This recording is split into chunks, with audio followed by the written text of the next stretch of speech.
దేవుని యందు ఆసక్తి కలిగి వాక్యాన్ని విని హృదయం మార్చుకొని, వాక్యాన్ని విని బ్రతుకు మార్చుకొని, వాక్యాన్ని విని రూటు మార్చుకొని, వాక్యాన్ని విని నోరు సరి చేసుకోవడానికి వచ్చిన దేవుని యొక్క జనాంగానికి మరి యొక్క వర్తమానం మీకు తెలియపరుస్తాను రండి. దేవుని యందు విశ్వాసం కలిగిన వాళ్ళారా, ఇప్పుడు ఏం చూస్తూ వచ్చినాము? ఆరాధన వర్తమానంలో ప్రార్థన. చెప్పండి. ప్రార్థన దేవుడు విన్నాడు అని, ప్రార్థనకు ప్రతిఫలం ఇచ్చినాడని, చెవికి దేవుడు విన్నాడని, శ్రేష్టమైన ఆరోగ్యాన్ని ఇచ్చినాడని అని మనం చూస్తూ వచ్చినాం. ముగ్గురు వ్యక్తులు ప్రార్థన చేసినప్పుడు కూడా ముగ్గురు కృతజ్ఞతాస్తుతులు చెల్లించి వాళ్ళు తృప్తిపడి సంతోషపడ్డట్లు చూస్తూ వచ్చినాం. ప్రార్థన ఇనువాడు అని మనకు వాక్యం చలవిస్తుంది. కానీ ప్రార్థన వినడాలను కూడా ఒకసారి మనం చూద్దాం. ప్రార్థన వినని వాళ్ళు కూడా ఉన్నారు. వాళ్ళు ఎలాంటి వారంటే సామాన్యుడు కాదు, చిన్న చితక వాళ్ళు కాదు. వాళ్ళ పేరు చెప్పుకోవడానికి మన పెదవులు సరిపోవు. అయితే వాళ్ళ ప్రార్థన ఎన్నట్టు ఆనాటి నుండి ఈనాటి వరకు రుజువు కాలే. చూద్దాం రండి. దేవుని విశ్వాసం కలిగిన వాళ్ళారా, ఒక్కొక్క సమయంలో మనకిష్టమైన ప్రార్థన, మనకిష్టమైనటువంటి ఈవులు మనం కోరితే దేవుడు దానికి మళ్ళీ జవాబు పంపడు. ఆయనకి ఇష్టమైతే నువ్వు చేసినా చేయకపోయినా ఆ కార్యం చేయడానికి ఆయన సిద్ధంగా ఉంటాడు. ఒకవేళ మనం మైమర్చి నిద్రపోయినా ఆయన కార్యం చేస్తూనే వస్తూ ఉంటాడు. చూద్దాం రండి. శ్రేష్టమైన దేవుని యందు భయభక్తులు కలిగిన దేవుని సొత్తైన ప్రజలారా, 1 రాజుల గ్రంథం 19వ అధ్యాయం 4వ వచనం చూసి దేవుని మహిమపరుచుకుందాం రండి. 1 రాజుల గ్రంథం 19:4 వచనం. 19:4 వచనం.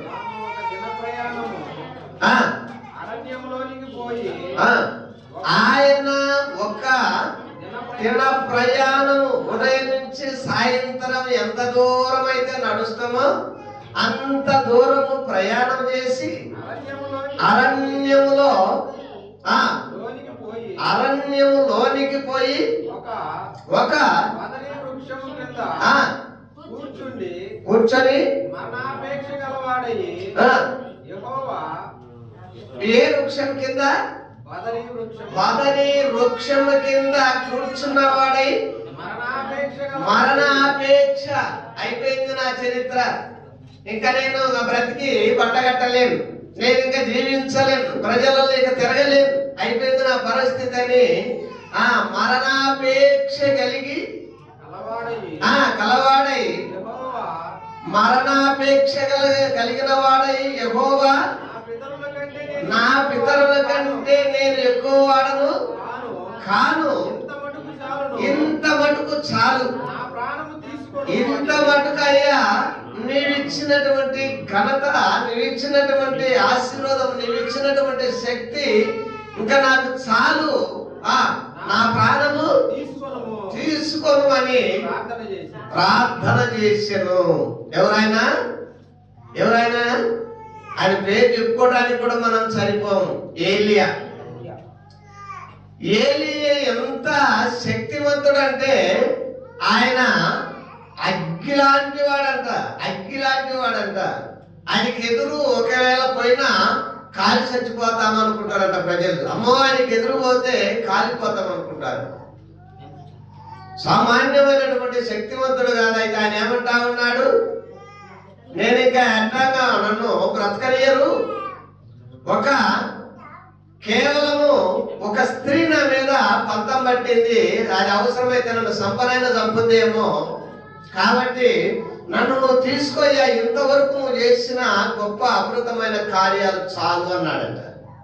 నా పితరుల కంటే నేను గొప్పవాడినేమో కాదు అన్నాడు. ఆ జవాబు దేవుడు ఇవ్వలే, దేవుడు దానికి అనుమతి ఇవ్వలే. ఆనాటి నుండి ఈనాటి వరకు కూడా ఆయనకు ఆ ఏలీకు మరణము అనేది ఆ వచనం, ఆ పిలుపు రాలే. అర్థమైందంటారా? మరి ఆయనకే జవాబు రాకపోతే మన సంగతి ఏందంటారా? మరి అలాంటి వాడికే ప్రార్థన ఫలించకపోతే మన సంగతి ఏందంటారా? ఆయన సంకల్పం కాదని కాదు నేను నీకు వచ్చానున్నాగా నీ ప్రాణం తీయటానికి వాడెవడు అని ప్రభువుకు అనుమతిగా ఉన్నటువంటి ఆ ఏలి ఆయన ఎలాంటి వాడంటే ఆయన ప్రార్థన చేస్తే ఏమైందంట? ఆకాశము మూయబడిపోయిందంట. ఆకాశం మూయబడిపోయిందంట. మనం ప్రార్థన చేస్తే ఎవరు నోరు? మన నోరులే మూయబడవు మనం ప్రార్థన చేస్తే. ఆయన ప్రార్థన చేస్తే ఆకాశము మూయబడిపోయిందంట. ఆయన ప్రార్థన చేస్తే ఏమొచ్చిందంట? అగ్ని దిగి వచ్చిందంట. మనం ప్రార్థన చేస్తే ఆ నిప్పు కొరివి కూడా మన చేతి కాడికి రాదు, అగ్గిపెట్టే కూడా మన చేతి కాడికి రాదు. ప్రభా అగ్గిపెట్టి నాకు అవసరం అని నేను ప్రార్థన చేస్తే అగ్గిపెట్టే కూడా రాదు మన చేతికి. అలాంటి శక్తివంతుడు అన్నాడంట సాదయ్య, నా పితరుల కంటే నేను ఏమాత్రము ఆ గొప్పవాడిని కాదు, నా ప్రాణం తీసుకోమన్నాడంట. పాపం సేవకులు ఈ రోజులలో చచ్చిపోతాయా నిన్న కూడా వచ్చిందయ్యా, గుండెల నొప్పి నిన్న కూడా వచ్చిందయ్యా, కడుపుల నొప్పి నిన్న కూడా వచ్చిందయ్యా, తల నొప్పి నిన్న కూడా వచ్చిందయ్యా, సేపు చచ్చిపోతాయి ఏందో ఇంత పెరిగితనం. ప్రవర్తనలో అందరి లేకల్లా మహారోషం కలిగిన వాడు నేను ఒక్కడిని మాత్రమే అన్నాడు. మళ్ళా సవాల్ చేసి అదే ఏలియా అని, ఒకడెవడు నా ప్రాణం తీయకూడదు, నువ్వే నా ప్రాణం తీసుకో ప్రభువా, నాకేమీ అభ్యంతరం ఏం లేదు, ఈ జరిగిన దినాలకు చాలు, నువ్వు చేసిన గొప్ప కార్యాలకు చాలు అన్నాడు. అర్థమవుతుందంటారా? దేవుని యందు విశ్వాసం కలిగిన దేవుని సొత్తైన ప్రజలారా, మనం కూడా ప్రార్థన చేస్తా ఉన్నాం, నా ప్రార్థనకు జవాబు రాలేదు అనుకుంటాం. ఆయనకి ఇష్టపడినప్పుడు ఆ ప్రార్థనకు జవాబు రాదు. అర్థమవుతుందంటారా? దేవుని యందు విశ్వాసం కలిగి మనం ముందుకు సాగినట్లయితే అలాంటి ఆ మహా గొప్ప ప్రవర్తనను చూసి మనం నేర్చుకోవాల్సిన సంకటం ఎన్నో ఉన్నాయి, సంగతులు ఎన్నో ఉన్నాయి, సాటవులు ఎన్నో ఉన్నాయి. దేవునికి స్తోత్రము కలుగును గాక. ఆయన అదే విధంగా ఆయన యొక్క విధానాన్ని మనం చూస్తే ఆయన పేరు ఒకసారి పరిశుద్ధ గ్రంథంలో చూస్తే పాత నిబంధనలో 30 సార్లు కనపడతాడు, కొత్త నిబంధనలోకి వస్తే 37 సార్లు కనపడతాడు. మొత్తము ఆయన పేరు పరిశుద్ధ గ్రంథంలో 67 సార్లు ఆయన మాట మనకు గుర్తొస్తుంది. అలాంటి శక్తిమంతుడి ప్రార్థన నిజంగా రాలేదంటే ఆయన పిరికివాడై కాదు, కానీ ఒక పనికి మాలిన ఒక స్త్రీ చేతిలో నా ప్రాణం పోకూడదు ప్రభువా, నువ్వే తీసుకోని ప్రకటించినటువంటి ఆ ప్రకటన దేవుడు అంగీకరించలేదు. పోగా అయితే దేవుని కార్యం ఇంకా ఉంది ఆయన ద్వారా చేయాల్సింది. చచ్చిపోయిన వాడిని లేపిన వాడు ఎవరన్నా ఉన్నారా? పరిశుద్ధ గ్రంథంలో పాత నిబంధనలో మొదట అనేది మనం చూస్తే ఆయనే. చచ్చిపోయిన వారిని లేపినవాడు ఆయనే, ఆయన మాత్రమే. పాత నిబంధన అంతట్లో మనం చూస్తే ఒక చచ్చిపోయిన వ్యక్తిని మొదట అది తర్వాత కాదు, మొదట లేపింది ఆయనే. ఆ సారపత్త గ్రామంలో ఆ యొక్క ఇదవరాలైనటువంటి ఆ ఇంట్లో లేపింది. వర్షాన్ని కురవమంటే కురిసింది, వర్షాన్ని కురిపించింది ఆయనే. అర్థమవుతుందంటారా? మహాశక్తి సామర్థ్యం కలిగినటువంటి మనం వర్షం కురవమంటే వర్షం కాదు కదా, ఏం కురవదు, మనసు కూడా కురవదు మనం ప్రార్థన చేస్తే. నిజంగా ఆకాశము మోయబడటం అంటే సామాన్యమా? దేవుని యందు విశ్వాసం కలిగిన వారులారా, మనం ప్రార్థన చేస్తే నిజంగా కనీసం మన ఇక్కడ ఉన్న నోర్లు కూడా మూయకూడదు. మనం అనుకుంటాం ఒక్కోసారి, ప్రభువా ఈరోజు ఈ ఆదివారం నుంచి వచ్చే ఆదివారం కనుక నా నోరు కొంచెం అదుపులో పెట్టుకోవాలా ప్రభువా, నేను ఆజ్ఞలు పెట్టుకోవాలా, అన్ని ఏవి మాట్లాడకుండా ఉండాలని అనుకుంటాం. ఏ రోజు అయితే అనుకుంటాం ఆ రోజునే ఎక్కువ స్టార్ట్ చేస్తాం. ఏ రోజైతే ఈ రోజు వరకైనా ఆదివారం ఉదయం నుంచి సాయంత్రం వరకు ప్రభా నా నోరు ఏం చేస్తా నీ స్వాధీనం ఉంచుకుంటానంటే గడప దాటగలను సాధారణ స్వాధీనాలు ఇవ్వాలి. ఎప్పుడు వాగని కంటే ఎక్కువ వాగుతాం ఆ రోజు. సాయంత్రం కానీ ఎవరన్నా ఆ సమయానికి సహోదరులు సేవకుడు కలిసి అమ్మ ఏం మాట్లాడినావు, మరి మందిరంలో మళ్ళా ఏంది స్టార్ట్ చేసినావు అంటే ఊరికన్నా అన్ని నువ్వు అడ్డమొత్తటం ఇంకా ఎంతతోడైతే చూసినంతతో చూసినా ఇంకా వదిలిన నోరు నువ్వు ఒక్కసారి. ఆ రోజే అపవాది గారు అంటాడు, నీకెందుకుంటూ నిన్ను ఈ రోజే ఎక్కువ స్టార్ట్ చేస్తానంటాడు. అర్థమవుతుంది అంటారు. రండి, శ్రేష్టమైన దేవుని యందు విశ్వాసం కలిగిన వాళ్ళారా, దేవుని యొక్క పరిశుద్ధ గ్రంథంలో మనం చూస్తూ వచ్చినట్లయితే ఈ దీనుడు దీనత్వంలో అదే యొక్క శ్రేష్టమైన దేవుని యందు విశ్వాసం కలిగిన దేవుని యొక్క పరిశుద్ధ గ్రంథంలో ఆయన పొలంలో మనం పరిగెత్త రావాలంటే మనం నిజంగా ఆయన యొక్క సన్నిధిలో భయముతో వణుకుతో ఉన్నట్లయితే మనకు కనపడతాడు. మరొకసారి కూడా ఆ మహా గొప్ప ఆ దైవజనం ఒకసారి జ్ఞాపకం చేసుకున్నాం రండి. 22వ అధ్యాయం 26వ వచనం, కీర్తన 22వ అధ్యాయం 26వ వచనాన్ని ఒకసారి మనం చూద్దాం రండి. 22వ అధ్యాయం 26వ వచనం. దీనులు భోజనం చేసి తృప్తి పొందెదరు. దీనులు భోజనం చేసి తృప్తి పొందెదరు. యెహోవాను ఎదుకువారు ఆయనను స్తుతించెదరు. యెహోవాను ఎదుకువారు ఆయనను స్తుతించెదరు. ప్రియమైన దేవుని యందు విశ్వాసం కలిగిన వారులారా, మీకు మరొకసారి కూడా మీకు చెప్తా ఉన్నా చూడండి. యెహోవా యందు చూడండి, ఆయన యందు యెహోవా యందు భయభక్తులు కలిగిన వారు ఏం చేస్తారట? ఇక్కడ భోజనం చేసి తృప్తి పొందెదరు. ఆ తర్వాత యెహోవాను ఎత్తుకువారు ఆయన సూచించదు. యెహోవాను ఎత్తుకువారు. నిత్యము యెహోవాను ఎత్తుకుతా వస్తే నిజంగా నీకు శ్రేష్టమైన ఫలాలు వస్తాయి, శ్రేష్టమైన పనులు దొరుకుతాయి. నిత్యము ఆయన పొలంలో నువ్వు పరిగెరుకుంటూ ఉంటే శ్రేష్టమైన ఎన్నులు దొరుకుతాయి. సహోదరుడు నాతో పాటు పరిచర్య చేస్తున్నటువంటి దైవ సేవ చేస్తున్నటువంటి పేతుడు గురించి ఈరోజు 2 మాటలు చెప్తాయినండి. సాయంత్రం రాజు కూడా వచ్చినంతలోకే సాయంత్రం 8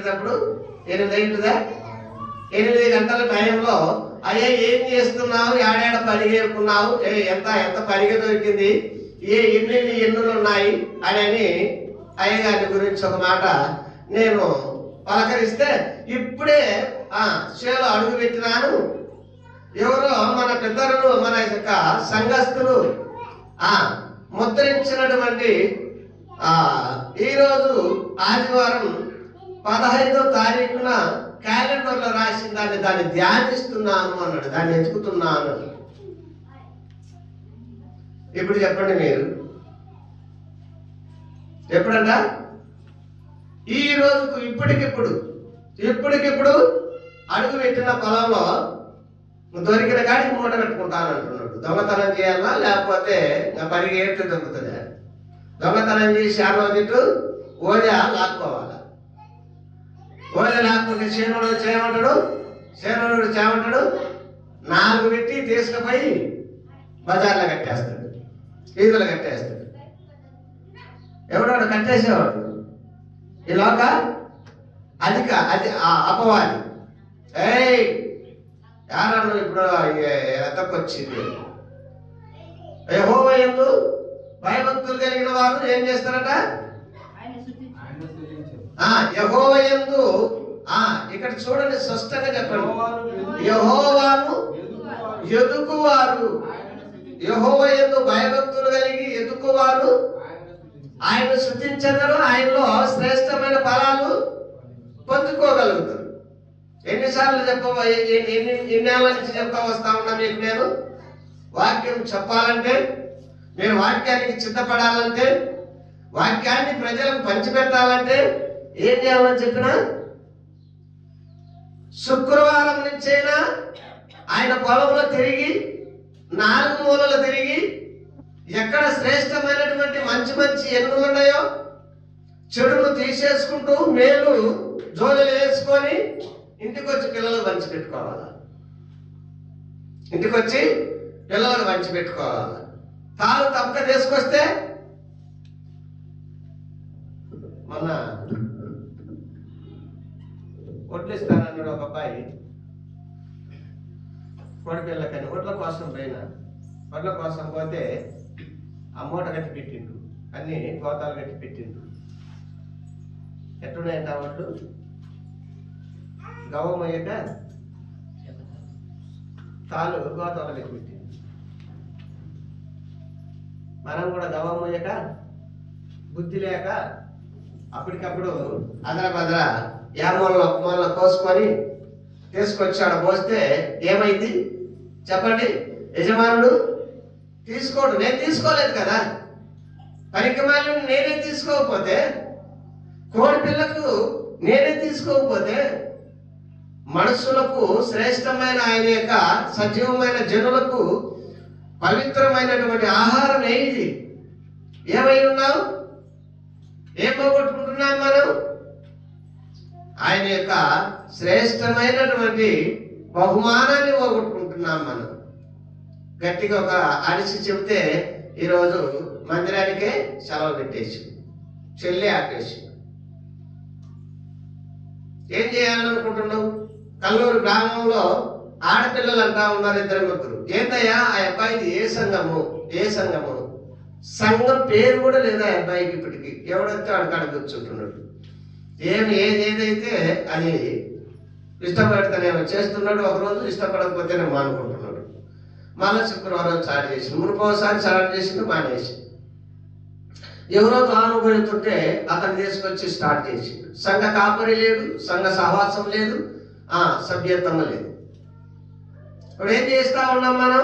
యెహోవాను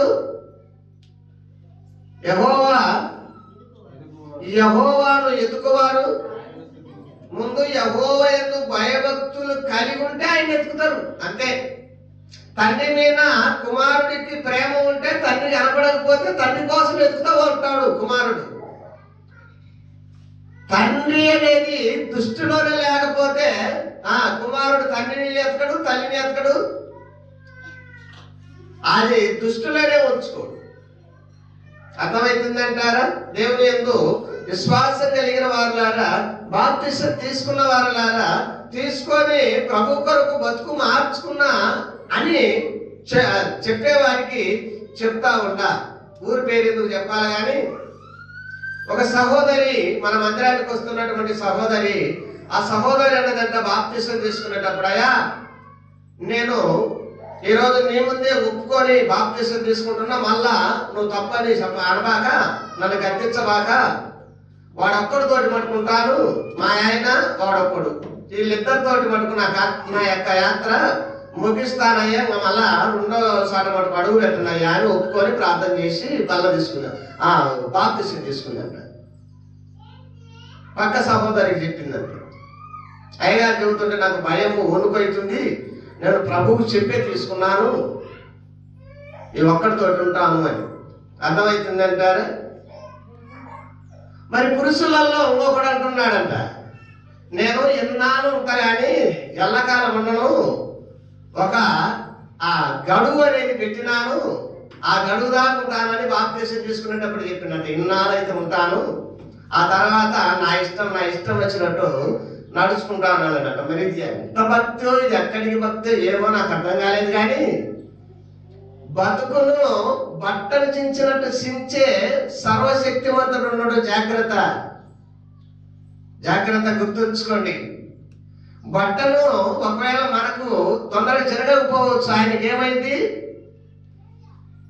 ఉరికాయించి సాగితేనే సిదరబదలైపోతాయి మన బతుకు.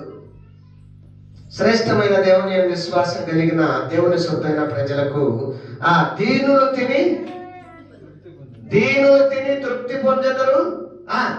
ఆ తర్వాత యెహోవాను ఎత్తుకువారు ఆయన స్తుతించెదరు. దీనుడైతే నిజంగా దేవుని స్తుతిస్తాడు, బలిసినోడైతే దేవుని స్తుతించడు. అహంకారం వాడికి నా ఇష్టము, దేవుని స్తుతించినా లెక్కలేదు, స్తుతించకపోయినా లెక్కలేదు. నా చేతిలో పని ఉంది, నా చేతిలో డబ్బు ఉంది, నా చేతిలో ధనం ఉంది. అహంకారం నేను ఏం చేస్తుంది, నష్టానికి ముందు ఏం నడిపిస్తుందంట, గర్వము నడుస్తుందంట. నష్టానికి ముందు గర్వం నడుస్తుందంట, తర్వాత నష్టం కనపడేది. జాగ్రత్త.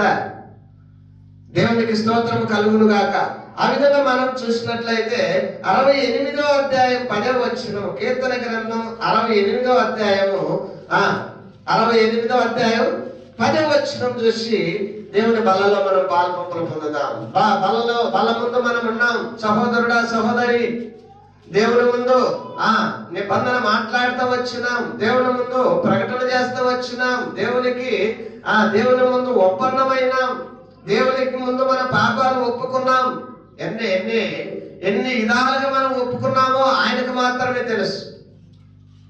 నేను బాప్తిసం తీసుకునేటప్పుడు అనుకోకుండా ఆ దైవ సేవకుడు, అయ్యా ఇప్పుడు కనుక లోకంలో ఉన్నావు, అన్ని పూజలు చేసినావు, అన్ని ఆచారాలు ఉన్నాయి నీకు, ఈ రోజు ఏం చేస్తున్నావు నువ్వు, వాటన్నిటిను ఏం ఒప్పుకుంటున్నావు నువ్వు అన్నిటినంటే, అనుకోకుండా నా నోటికి ఆ రోజు దేవుని యొక్క వాక్యం ఎరిగినోని కాదు, దేవుని నిబంధన ఎరిగినోని కాదు, దేవుని మాటలు గుర్తెరిగినోని కూడా కాదు. అలాంటి ఆ రోజు పోయి దేవుని మందిరంలో బాప్తిసం తీసుకునేటప్పుడు ఏం పలికినానంటే నా నోట, ఈ లోక ఆచారం నా పెట్టతో సమానము అన్నాను. ఈ లోక ఆచారం నా పెట్టతో సమానం అన్నాను. అదే విధంగా దేవుడు ఆనాటి నుండి ఈనాటి వరకు నన్ను తెంగరేశాలు ఏ పొందగాని నేను కూడా ప్రభు మాత్రం ఏమాత్రం కూడా చోటు నాకు మళ్ళా అనబోతే ఆ రోజే నా పెంట నేనే తీసుకొని తింటున్నా. ఆ రోజు నేనే ఆ రాత్రి తీసుకొని తింటా ఉంటే చండాలమైన దుర్వాసన కలుగుతుంది నోట్లో. ఎంతనే మెలకు వచ్చి, ఏంది ప్రభా, ఏ మనుషుడు తిండేవాడు పెంటవాడు, ఎంత తిక్కలోడైనా తిండే అంటే ఆ రోజు దేవుని యొక్క సేవకుల ద్వారా మాట్లాడుతూ వచ్చినాడు. దేవుని యొక్క ఆత్మ స్వయంగా నాతో మాట్లాడుతూ వచ్చింది. నువ్వు పలికిందేంది, ఈ లోక ఆశ నా పెంటతో సమానం అన్నావు కదా, నీ పెంట అంత రుచి అయితే నువ్వే తిని ఊరు నిన్ను ఇబ్బందే పెట్టారు. నీ పెంట కాడికి వచ్చే ఇది నాదని ఎవడను, ఎంత నీచుడు నీ పెంట నువ్వే తినేయాలి. దేవునికి స్తోత్రం కలుగును గాక. ఆనాటి నుండి ఈనాటి వరకు ఒక స్త్రీని ఆ పాపం అనేది ఈనాటికి అంటనీయలేదు. ఈనాటికి కూడా ఈ పరికమాల శరీరం ఏమంటదంటే అటు చూడు అంటనే ఉంటుంటది. కానీ ప్రభు అంటాడు, చేతుల వెత్తం పట్టుకొని ఇట్ట చూడు అట్ట చూస్తావు కానీ ఇట్ట చూడు నాకేది అర్థమవుతుంది అంటారా? దేవుని యందు ప్రేమ కలిగిన వాళ్ళారా, ఇక్కడ స్పష్టమైనటువంటి సాక్ష్యము నా సాక్ష్యం పోయినాది అని అనుకున్నాం. కానీ ఒక మధ్యలో సాక్ష్యం పోలేదు. సాక్ష్యం ఇంకా దృఢంగా నిలబడింది. నా ప్రాణం పైన కొన్ని సంవత్సరాలు ఈ జ్ఞాపకం ఉంటుంది నా సాక్ష్యం. చూడండి, శ్రేష్టమైన దేవుని విశ్వాసం కలిగిన వాళ్ళారా, ప్రార్థన ఆలకించిన వారిని చూస్తున్నాం, ప్రార్థన ఆలకించని వారిని కూడా చూస్తూ వచ్చినాం. పరిశుద్ధ గ్రంథంలో మహాపవిత్రమైనటువంటి కొత్త నిబంధనలో ఒక ఆయన ఉన్నాడు, పాత నిబంధనలో ఉన్నాయని చూస్తూ వచ్చినాం. కొత్త నిబంధనలో మరొక ఆయన ఉన్నాడు. ఆయన పేరు కూడా సామాన్యమైన వాడు కాదు, ఆయన సమస్యన్నవాడు కాదు. అయితే ఆయన కూడా ప్రార్థన చేస్తూ వచ్చినాడు. ఏమని ప్రార్థన చేస్తూ వచ్చినాడంటే, మీకు ఆటోమేటిక్ గా మీ నోట్లో ఉంటది, బైబుల్ ఎక్కడే చదవగలుగుతారు మీరు. ఆయన కూడా చేస్తూ వచ్చిన ఏమని చేస్తూ వచ్చిందంటే, ప్రభువా అన్ని వదిలేసిన కదయ్యా, సమస్తం నీకోసమే బ్రతుకుతున్నా కదయ్యా, ఈ ముళ్ళు ఒక్కటి తీసేయ్యా అన్నాడు. ముళ్ళు ఊరిగా పుచ్చుకుంటా ఉందయ్యా, ఏమన్నా నెమ్మది లేదు, ఇంత అన్నం తిన్నా నెమ్మది లేదు, ఇట పండుకుందామన్నా నెమ్మది లేదు, కూర్చుందామన్నా నెమ్మది లేదు. ఈ ముళ్ళు ఒకటి తీసేయ అని అడిగితే ప్రభు అన్నాడు, ఏమన్నాడు? తీసేస్తాను అన్నాడా?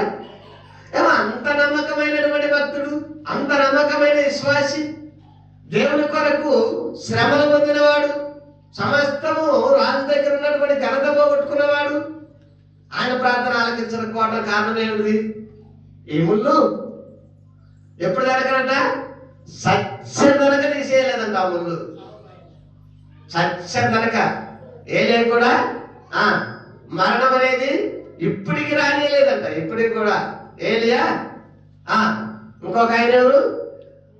రూపాంతరం కొండ మీద స్వయంగా తన శిష్యులకు కనపడ్డాడు.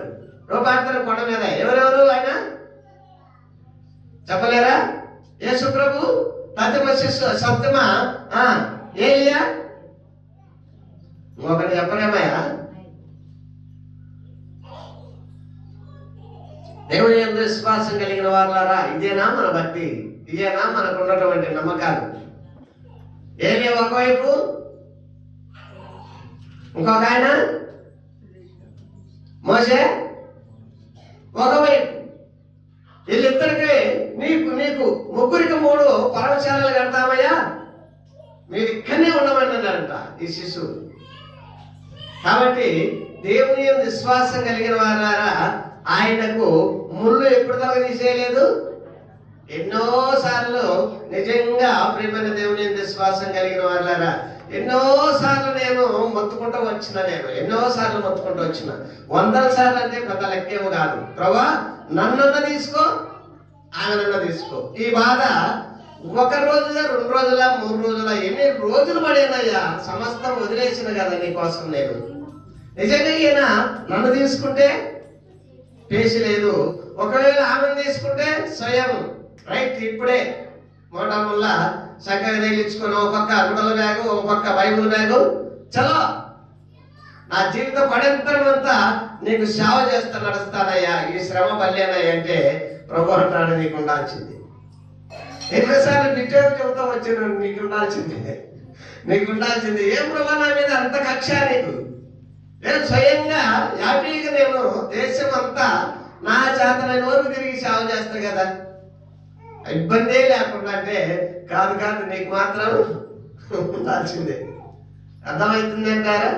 దేవుని యందు భయభక్తులు కలిగిన దేవుని సొత్తైన ప్రజలారా, ఎందుకు చెబుతున్నానంటే స్త్రీలకు కానీ పురుషులకు కానీ అలాంటి వారు మీలో నాకు సాటి బాలిభగత్తలుగా ఉన్నారేమో. అయ్యా నేను కూడా నీకు దగ్గరగా సాటి పాలిభాగర్తనే, నేను కూడా శ్రమలు అనుభవిస్తూ వస్తున్నానని అంటారా? దేవునికి స్తోత్రాలు చెప్పండి, దేవునికి వందనాలు చెప్పండి. దేవా నిజమా, ఇది ఉండాల్సిందేనా? నా జీవితం అంతా నేను అనుభవించాల్సిందేనా? అనుభవించాల్సిందే. అప్పుడే నీకు పరలోక పట్టణంలో నీకు స్థానం ఉంటుంది. అప్పుడే నీకు పరలోక పట్టణంలో ప్రభుతో కూర్చునే భాగ్యం నీకు ఉంటుంది. ఇక్కడ నువ్వు సుఖంగా బ్రతికినావా, అక్కడ నీకు అలసాట్లు వస్తాయి. ఇక్కడ నువ్వు నీ ఇష్టంగా నీ సేవించగా బ్రతికినావా, అక్కడ నీకు పవిత్రమైన ఆ విందు భోజనంలో నీకు పాలు. దేవునికి స్తోత్రం కలుగును గాక. చూద్దాం రండి, చివరి భాగంలో మీకు చూపించి. ఈ దీనుడు తిని తృప్తి పొందెను, దేవుడు తిని తృప్తి పొందెను. ఇక్కడ 10వ అధ్యాయంలో చూస్తే కూడా ఏం చూస్తున్నాము? 10వ వచనంలో 68, 10వ వచనంలో ఏం చూస్తూ వచ్చినాము? దేవా నీ అనుగ్రహము చేత దీనులకు సదుపాయము కలుగజేసితివి. దీనులకు నువ్వు దీనుడిగా దేవుడి ముందు కనపడితే నిజంగా నీకు సదుపాయం కలగజేస్తాడు. దీనుడుగా నువ్వు దేవుని ఎదుట కనపడితే నీకు భోజనం సిద్ధపరుస్తాడు. దీనుడుగా నువ్వు ప్రార్థన చేస్తే నీ ప్రార్థన దేవుడు ఆలకిస్తాడు. దీనురాలిగా ఉంటావా? నువ్వు నెర్ర నిలుపుకొని ప్రభా నాకు ఈ కార్యం చేస్తావా లేదా, లేకుంటే నీ మందిరానికి నేను రానంటే ఓకే ఏం చేస్తాడు చెప్పండి, ఏమంటారు? చెయ్యి అందించేది ఏమంటారు?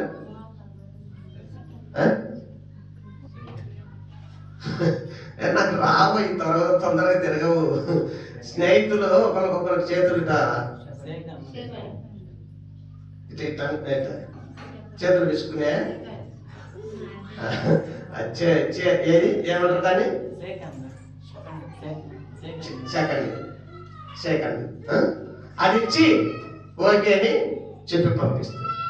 అదే దీనత్వంలో మనం ప్రార్థన చేస్తే దగ్గర తీసుకుని నా కుమారి మమ్మ కాదు ఏడమ్మాక నేను లేను, ఎందుకు ఏడుస్తావు, నువ్వు దేనికి రావాలన్న సంగతి నాకు తెలియదు, నువ్వు నన్ను అడగలేదు, అందుకే ఇప్పుడు కనుక నేను నిన్ను అట్లనే ఉంచాను ఎడబాక అని కన్నీళ్ళు తుడిచి దేవుడు ఏం చేస్తాడంటే మమ్మ కాదు ఎడగా. చూద్దాం రండి, దీనులను ప్రభు ఎంత ప్రేమించగలిగిన దేవుడు అంటే ఆయన మహాకనికరం కలిగిన దేవుడు అంట. మహాకనికరం కలిగిన దేవుడు అని ఎంతైతే అనుకుంటామో మహారోషం కలిగిన మహాకనికరం కలిగిన వాడు మహారోషం కలిగిన రెండు ఉన్నాయి. ఆయన పడతాడు, మళ్ళా బుజ్జగిచ్చి తొడ మీద కూర్చొని ఒకసారి కొట్టి వదిలేసేవాడు కాదు. అట్టగిరైతే ఎప్పుడో నా పేరు ఎప్పుడో మార్చిపోయేది. ఎన్నిసార్లు ఆయన్ను ఇసుకు పెట్టినో కొట్టేయను మళ్ళా మరుసటి రోజు బుజ్జగిచ్చి దగ్గర కూర్చొని. చూద్దాం రండి, చివరి భాగం కీర్తన 25వ అధ్యాయం 9వ వచనం. కీర్తన 25వ అధ్యాయం 9వ వచనం చూసి దేవుని మహిమపరచుదాం రండి. దీనులను కనికరించగలిగిన దేవుడు, దీనులను ప్రేమించగలిగిన దేవుడు, దీనుల మొర ఆలకించిన దేవుడు. ఎట్టున్నాలంట దీనుల మనం నోరు కూడా ఏం చేయాలంట? మూసుకొని ఉండాలంట దేవుని కొరకు. దేవుని కొరకు మన నోరు చాలా అదుపులో పెట్టుకోవాలంట. ఎక్కడన్నా చూశారా? దేవుని యందు భయభక్తులు కలిగిన దేవుని సొత్తైన ప్రజలారా, అన్య ప్రజలలో నేను ఏదన్నా ఎడాపెడగా మాట్లాడే విషయం కానీ, బజార్లలో కూర్చొని లేనిపోని ముచ్చట్లు మాట్లాడటం కానీ, ఏదైనా పనికి మాలినటువంటి వ్యవహారాలు మాట్లాడటం కానీ ఎక్కడైనా చూశారా? లేదు 10 మంది వినేటప్పుడు, మొన్న మా ఇంట్లో గొడవ పడపడ 2 మాటలు నేను మాట్లాడడానికి సహోదరులందరూ నాకు గద్దిస్తూ వచ్చినారు. అయ్యో నువ్వే మాట్లాడితే ఇక సామాన్యమైన వాళ్ళ సంగతి ఏంది? ఆ చిక్కు నెల రోజులు బయటికి నేను ముఖం పెట్టలేకపోయినా, అయ్యో నేను మాట్లాడితేనే, అయ్యో నేను జారిపోతేనే సిగ్గెరగక నేను మాట్లాడితేనే. అర్థమవుతుంది అంటారా? బాప్తిసం తీసుకున్న మనం, దేవుని నమ్మిన మనం బజార్లో వేలకోలంగా అవమానంగా అక్రమానమైనటువంటి గొడవలు ఆడి మళ్ళా దేవుని మందిరంలోకి వచ్చి మనం దేవుని బలలో పాల్గొంపులు పొందితే ఏమై ఉన్నది? అది ఏమంటారు చెప్పండి? నీకు శ్రమ ఒకటి, రెండోది రోగి అవుతావు, మూడోది శిక్షా విధికి తిని త్రాగుతావు, నాలుగోది నిద్ర అంటే సచ్చినట్టే దేవుని యొక్క దృష్టిలో సావరు కానీ బ్రహ్మాండంగా తిరుగుతుంటారు కానీ లోకంలో దేవుడి దృష్టిలో సచ్చినట్టే. నీ ఇష్టం వచ్చినట్టు మాట్లాడి నేను కాక అక్కింగా నేను ఎర్ర తీసుకొని నడుస్తున్నావు అనుకో, దేవుడి దృష్టిలో సచ్చినవు, అంతే తీసేసుకుంటాడు ఆయన. బ్రతుకుతున్నావు అనుకున్నావు కానీ నువ్వు మృతుడవే. జీవించుచున్నానని పేరు మాత్రమే ఉంది కానీ నువ్వు మృతుడు అంటాడు. క్లియర్గా కీర్తన కూడా పాడతారు చాలా మంది. చూద్దాము చివరి భాగంగా 9వ వచనం, కీర్తన 25వ అధ్యాయం. న్యాయ వీధులను బట్టి ఆయనను చూడండి, న్యాయ వీధులను బట్టి ఆయన దీనులను ఆయనే నడిపిస్తా వస్తా ఉంటాడు. నువ్వు ఎక్కడికి నడవాలనో, కోర్టుకు నడవాలనా, ఆయన మన ముందు నడిచి అక్కడ గర్విష్ఠులను సిగ్గుపరిచి దీనులను ఏం చేస్తాడు? బుద్ధి జ్ఞానం ఉండాల మనకు ఒక్కరవైన. దేవుని నమ్మిన వారికి బుద్ధి జ్ఞానం ఒక్కరవైనా ఉండాల. మన నోరు ఎంతవరకు అదుపులో పెట్టుకుంటున్నాం అనేది ఒకరవా జ్ఞానంతో మనం నడుచుకోవాలా. దేవుని మందిరావరణంలోకి వస్తున్నామా, లేకుంటే బస్టాండ్లోకి పోయి వస్తున్నామా? దేవుని ఆవరణంలో వచ్చి కూర్చొని ఉంటున్నామా? మార్కెట్లో చేపలు రొయ్యలమ్మే మార్కెట్లో పోయి కూర్చొని వస్తున్నామా? ఎన్ని దినాల నుంచి చెబుతలేను నోరు అదుపులో పెట్టుకోవాలని, ఇష్టం వచ్చినట్టు ప్రవర్తించకూడదని దేవుని వాక్యం చలవిస్తుంది. కొద్దిగైనా మనకు నోరు అదుపు ఉండాలంట. కొద్దిగైనా మనము దేవుని ఆజ్ఞలో గైకొనాలంట. చూడండి, ఏమని రాయబడిందంటే, మనం శ్రేష్టమైనటువంటి దేవుని యందు భయభక్తులు కలిగిన ఆ దేవుని ప్రజలకు ఆ 10వ వచనము బహు స్పష్టంగా ఆ మాట్లాడతారు. చూడండి, ఆయన చేసిన నిబంధనను శాసనములను గైకొన్న వారి విషయములో యెహోవా త్రోవలన్నీ కృపా సత్యములై ఉన్నాయి. కృపా సత్యములై ఉన్నాయి. యెహోవా ఆజ్ఞలు, ఆయన నిబంధనలు, ఆయన నియమించిన శాసనములు గైకొన్న వారి విషయం. అవన్నీ దేవుని ఆజ్ఞలు గైకొన్న వారి విషయమై యెహోవా వారి త్రోవలన్నీ, వారు ఏ త్రోవలు నడిచినా కృపా సత్యము వారి అంట నడుస్తా ఉంటుందంట. ఏ ఆజ్ఞలు పాటిస్తే? దేవుని ఆజ్ఞలు పాటిస్తే, దేవుని యొక్క నిబంధనలు పాటిస్తే, ఇష్టం వచ్చినట్టు నడుచుకొని మనం దేవుణ్ణి అవమానపరిస్తే మనల్ని చిక్కుపరచగలిగిన దేవుడు. మళ్ళీ అట్లా కూడా ఆయన కోపగించినట్లయితే మనం ఏమైతామంట? చిగ్గుపడతాము. చిగ్గే మిగులుతుంది మనకు. దేవునికి స్తోత్రం కలుగును గాక. చిన్న వాక్యము దేవుడు ఆశీర్వదించబడును గాక. బల్ల ఎదుట మనం ఉండి ఇప్పటి వరకు దేవుడు మనకి ఇచ్చిన నిబంధనలు బహు జాగ్రత్తగా గమనించినట్లయితే, అట్లు నడుచుకున్నట్లయితే మనం ప్రభు వాళ్ళలో పాల్పొంగలు పొందాల. అట్లు నడవని ఎడల చాలా అనేక సంగతులు మనం విన్నాం. వాటిని మనం మరలా జ్ఞాపకం చేసుకోవాల్సిన అవసరం లేదు. కానీ ఆ ఆజ్ఞలు మనం గైకొని నడవాలని ప్రభు కారణం మనం చేస్తున్నాం. Praise the lord.